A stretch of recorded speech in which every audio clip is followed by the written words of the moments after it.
Brain power like Lucy, stick to the script like movie. Never forget who I am, proceed with sounds as groovy. This gangster, like Eazy-E with a Uzi, all eyes on me, like Tupac movie. I'm not the average rapping dude, such you can see the attitude. Opposition get their bones broke up, battered and bruised.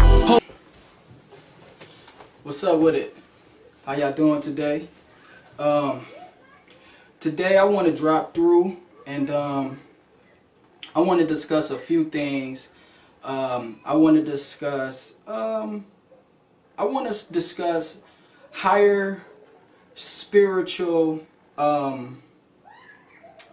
higher spiritual philosophy. You know, that's a subject that interests me a whole lot, and it's what I enjoy studying on a regular, of how to become the evolved human being.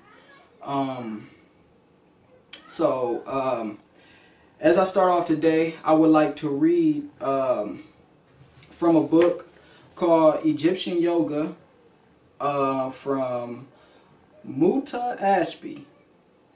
Okay, so what is Egyptian Yoga? The term Egyptian Yoga and the philosophy behind it. As previously discussed, yoga in all of its forms were practiced in Egypt apparently earlier than anywhere else in our history. This point of view is supported by the fact that there is documented spiritual and iconographical evidence of these disciplines of various living, dietary purification, study of wisdom teachings, and their practice in daily life.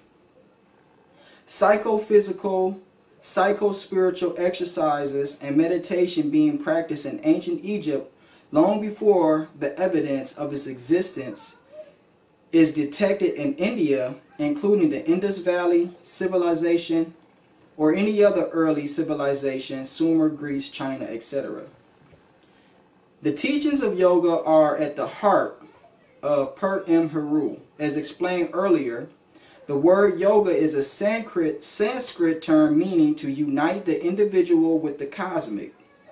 The term has been used in certain parts of this book for ease of communication, since the word yoga has received wide popularity, especially in Western countries in recent years. The ancient Egyptian equivalent term to the Sanskrit word yoga is sima, means union, and the following determinative terms give it a spiritual significance. At once, equating it with the term yoga as it is used in India, when used in conjunction with the ancient Egyptian symbol, which means land, ta, the term union of the two lands arise. In chapter 4 and chapter 17 of the Pert M. Heru, a term semi-Tawi is used. It means union of the two lands of Egypt. Ego Egyptian Yoga, the two lands refer to the two main districts of the country, north and south. In ancient times, Egypt was divided into two sections or land areas. These were known as Lower and Upper Egypt. In ancient Egyptian mystical philosophy, the land of Upper Egypt relates to the divinity Heru, who represents the higher self, and the land of Lower Egypt relates to Set, the divinity of the lower self. So semi-Tawi means the union of the two lands, or the union of the lower self with the higher self. This lower self relates to that which is negative and uncontrolled in the human mind, including worldliness, egoism, ignorance, etc. Set, while the higher self relates to that which is above temptations and is good in the human heart. Also, all the lower level things is referred to Set. While the higher self relates to that which is above temptations and is good in the human heart, as well as in the touch with transcendental consciousness, Heru. Thus, we also have the ancient Egyptian term semi-Heru Set, or the union of Heru and Set. So, semi-Tawi, no, semi-Tau or semi-Heru Set are the ancient Egyptian words which are to be translated as Egyptian Yoga.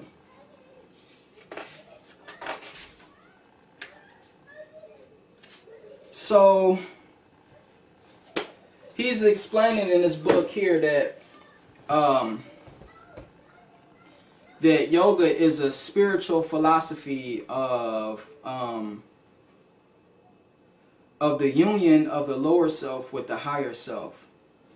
And what I've learned from studying different philosophies, what I have realized is that they all have a different way to reach the same point. If you study the Kabbalah, essentially it's about the union of the lower self with the higher self. Start reaching these higher level of consciousness is balancing the forces within inside of themselves. Because in the Kabbalah, you have the tree of life. You have you basically have three pillars. You have a right pillar, you have a middle pillar, and you have a left pillar. And basically the left and the right pillar is basically symbolizing opposites.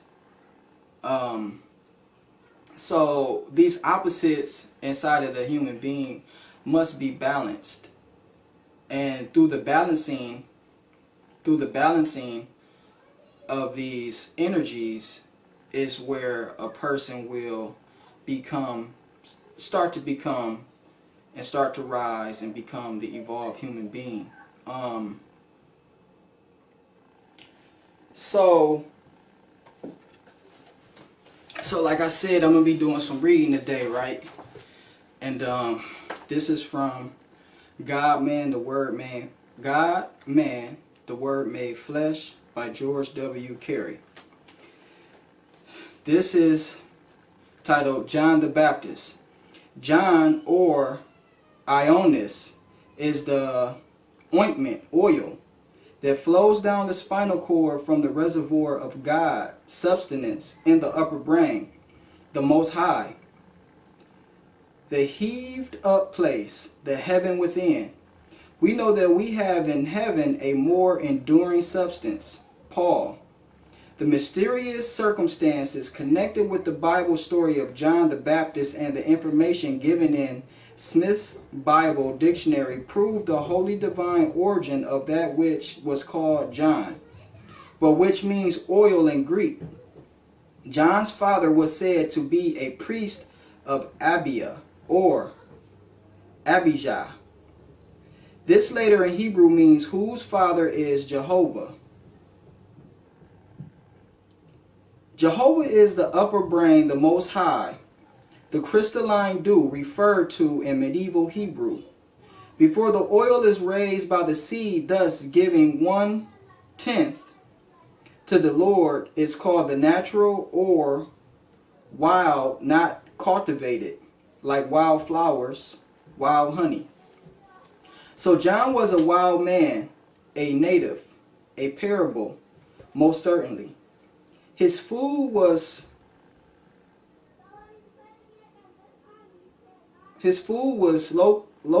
locust and wild honey. The pineal gland and the pituitary body secrete fluids called milk and honey in the scriptures. Locust means destructive, devourer, a glutton. And I think this is referring to Deuteronomy. It's Deut 28:42. All thy tree of life and fruit seed shall the locust, sex desire, consume. And sex desire is in parentheses. So he says the locust shall consume. And he had a parentheses, sex desire. The reader will please remember that the Bible is secret doctrine, or that which is within and not without. History is a record of outward things. John, the natural man, was an eater of the fruit of the tree of life with a girdle of camel's hair. From Gimel, the third letter of the Hebrew alphabet, which pertains to the external male organ. But John, like the prodigal son, changed his mind and is made to say, one cometh after me to get me, the latchet of whose shoes? Pisces, the feet fish. I am not worthy to unloose. Latchet and shoes are emblems of cover or cup, swaddling cloth. The oil in the seed when born is covered or protected by a crust of mineral salts, which when anointed by being baptized in Jordan, John, is loosened. He that saveth his life shall lose it. See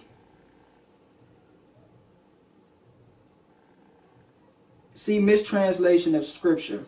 In order that the shell may fall apart with the seed, Jesus goes over the cross thus: Father, remove the cup, cover or latchet from me, in order that the precious mineral may ascend into the pineal gland.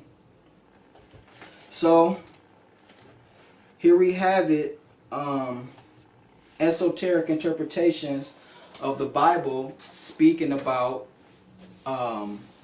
reaching the higher self, becoming that higher spiritual being. And a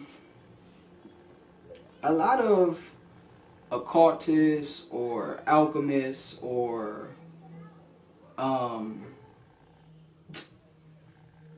people who study these type of things, scholars and scholars and things of that nature, they all say that the meaning of life is to become the highest spiritual being, is to reach the higher self, is to control the lower nature, and become the high evolved spiritual being. Along with this philosophy, there is a practice that must take place, and the practice is pretty much the difficult part. It's always cool to read things and to realize our capabilities, to read occult books and to learn the meaning of symbolism and all of these things. But the practice is the really main key essential component of this whole process.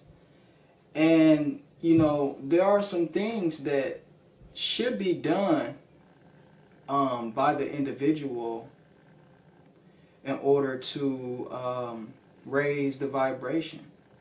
And as of today, a lot of people know that healthy diet is one way to raise vibration and to higher oneself frequency. And some people eat a vegan diet, wholly strict vegan diet. Some people eat the not so strict vegan / vegetarian diet. Some people is on a vegetarian diet, and some people just eat what I call the healthy workout diet. The workout diet is the no fried foods, preparing your meat in a more healthier fashion, and the low carbs and things of that nature. But all in all, everybody's different. I wouldn't say that a person has to eat a vegan diet.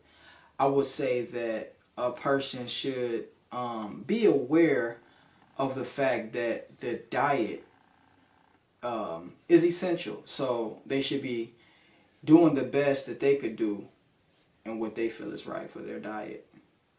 And then also exercise. Exercise is a very important aspect also, because you have to move the body. You have to move the body. You have to keep your body or your vehicle, the vehicle of your soul, you have to keep it in good shape. It doesn't have to be in excellent, tip-top, best shape, but then again, it goes back to doing the best that you can do and always striving, not just giving up, not giving in to the lower nature. That's really what it's all about, is giving in to the lower nature.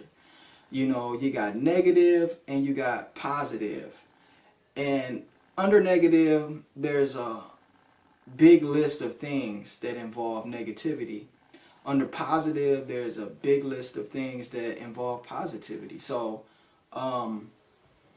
that's just what it boils down to. It's not about being as healthy as this person or being able to do what this person can do in exercises. It's just doing what's best for you. And that's how you are rising as a spiritual being. And that's how you are making progress. It's all about you. It's all about the person. And it also involved things like meditation. This is another thing that people talk about a whole bunch, is meditation. I haven't did a whole bunch meditation. I haven't.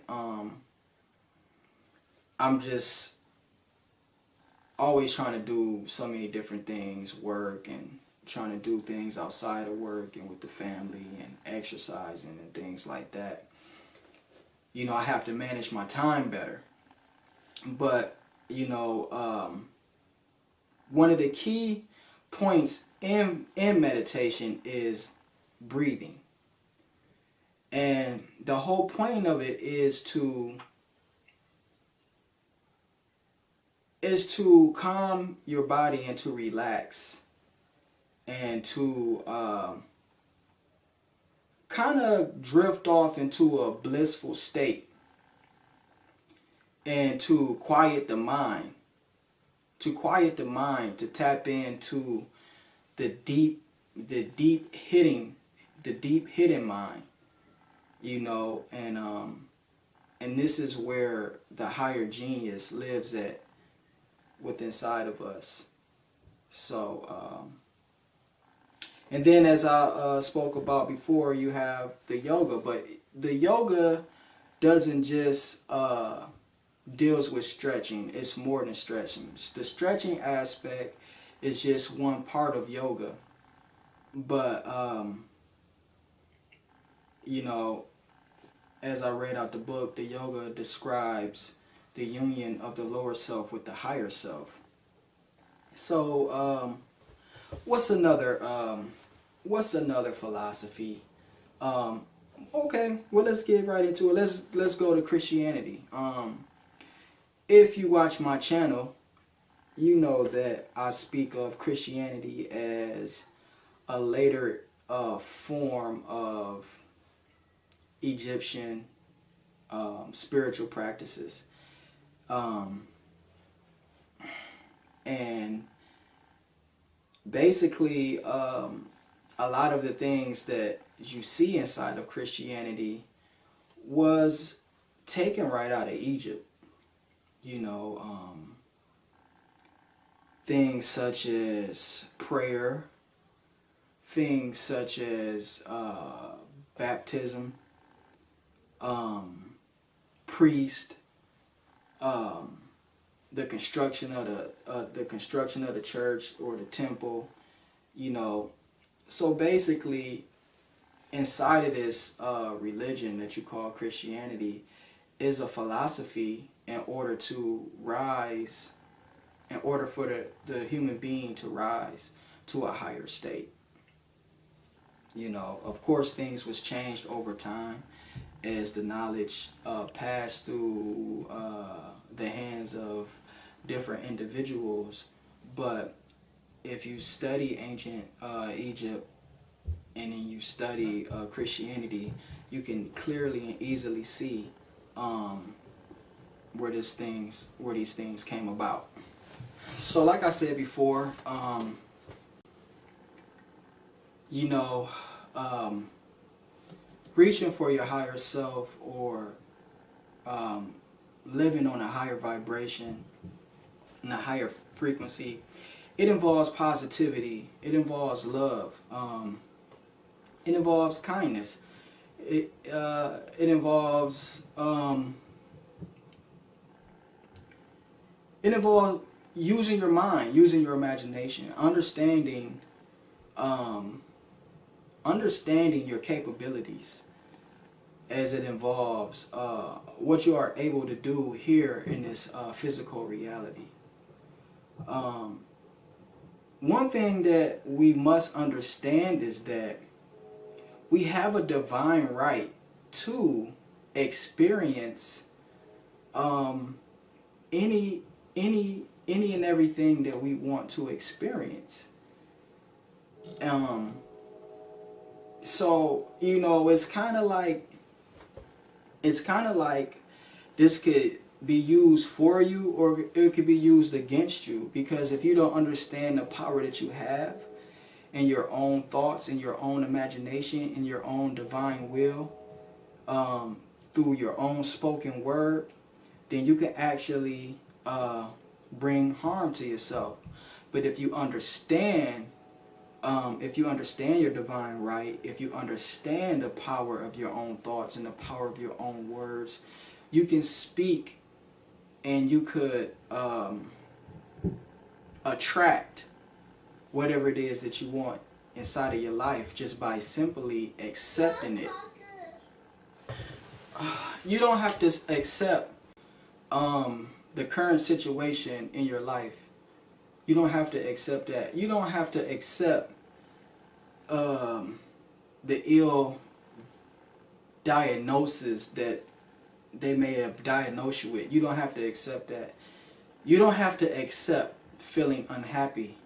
You don't have to accept feeling insecure. You don't have to accept being without. You don't have to accept feeling lonely. You don't have to accept none of these things.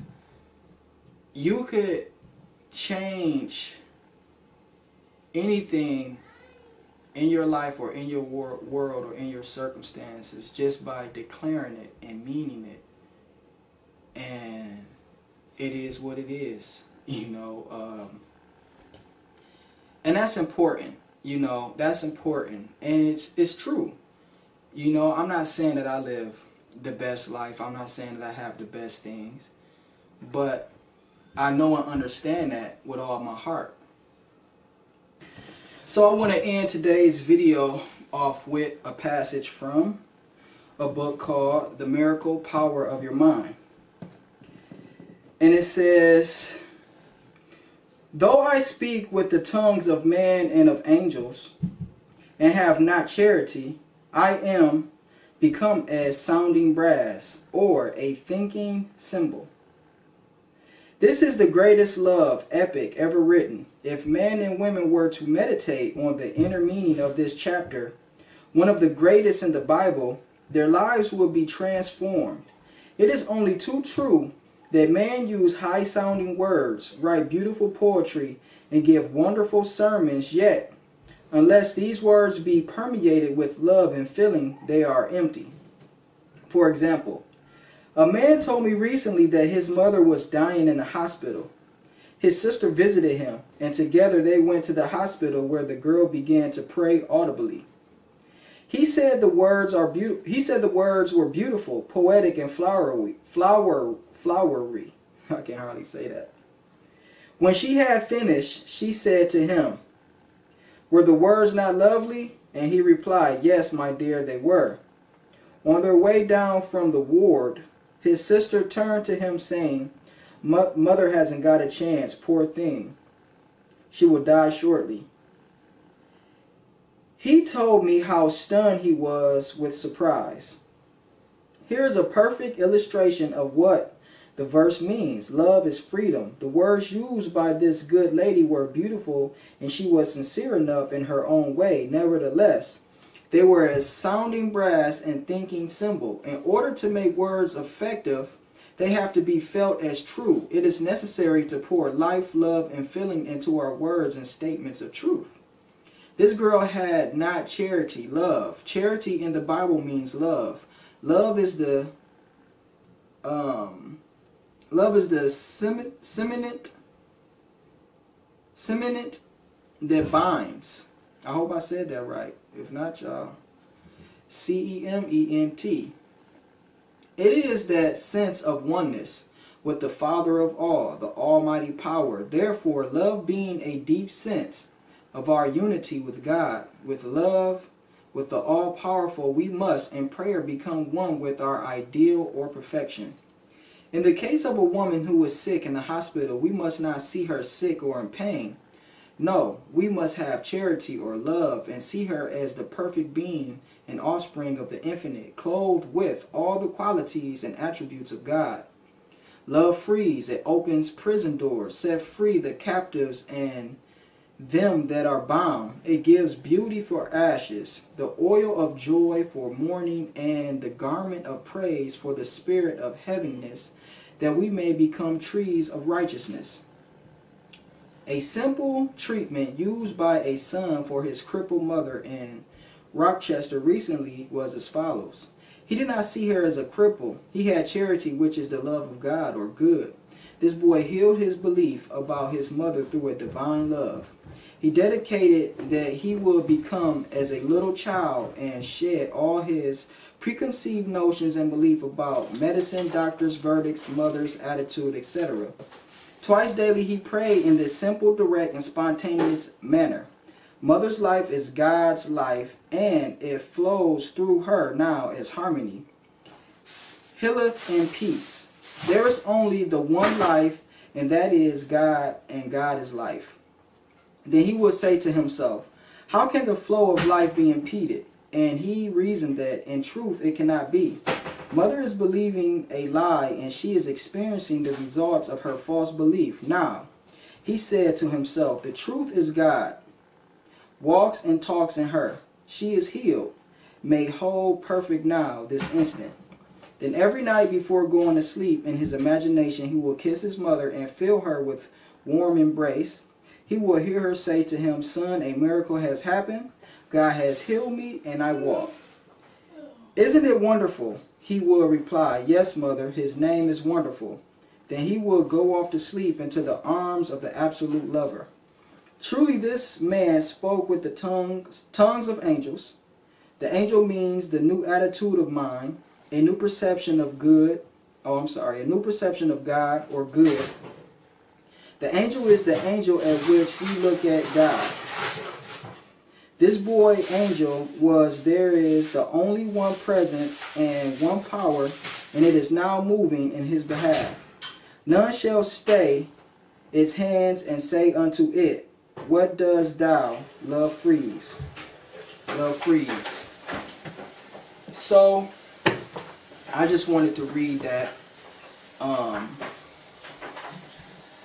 because, reading positive things and reiterating to oneself these positive aspects, these positive attributes, it begins to click, and you begin to move. You begin to move that way, and you begin to vibrate on a higher frequency. So, what I like to do, I study multiple things. I like to study books from Manly P. Hall. I study the Kabbalah. I like to study the Indian chakra system with the breathing techniques and the meditation. I like to study ancient Kemet, of course, not just the history part, but the text also, what we have left, and any glimpse of the spiritual text or the metaphysical text or the mythology that we can draw from it. I like to study Sumerian texts. It's a great deal of Sumerian,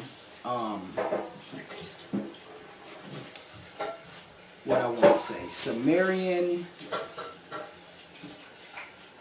thought, right? that was passed down into the Bible and things was changed. But if you study the Sumerian text, you know, it's a lot of books out there that can clearly show you where a lot of things have come from inside of the Bible. And of course, I spoke before the control of the sexual nature, the control of the sexual nature. You know, the Gnostic texts. You know, all of this stuff tie in. You know, Hermetic. You know, the Hermetic philosophy. That's a very powerful and key philosophy to study. But all of these things tie in, and once you begin to reach, for that higher vibration, to begin to become familiar with your higher self, things will start happening. You will start getting messages. As myself, I was getting messages as things that I should study. You know, it was weird. But I think I messed up because I was getting some messages through some dreams, but I didn't act on it. You know, I was getting information. I had a dream that said that Het was the gateway. The Hebrew letter Chet, which is pronounced as Het, kind of, you know, and whatnot. So you know, I woke up. I'm like, okay, what is this about? So I studied the symbolism of the letter Het, and Het symbolizes a gateway to the spiritual world. It symbolizes the gateway through the control of the sexual passion. And I believe the lower nature, it's the gateway. They call it a spiritual door. You know, things of that nature. And I also had a really weird message come to me in a dream also about Bezalel. The name was coming to me before. I didn't know where it was coming from. Then one night I had a dream. My son came to me in my dream and he said, he asked me, who is Bezalel?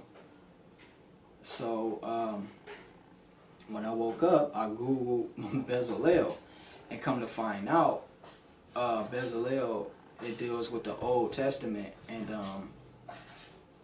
well, the cool thing about that whole situation was that what I found really cool about it is that in the text it read, God called the name Bezalel.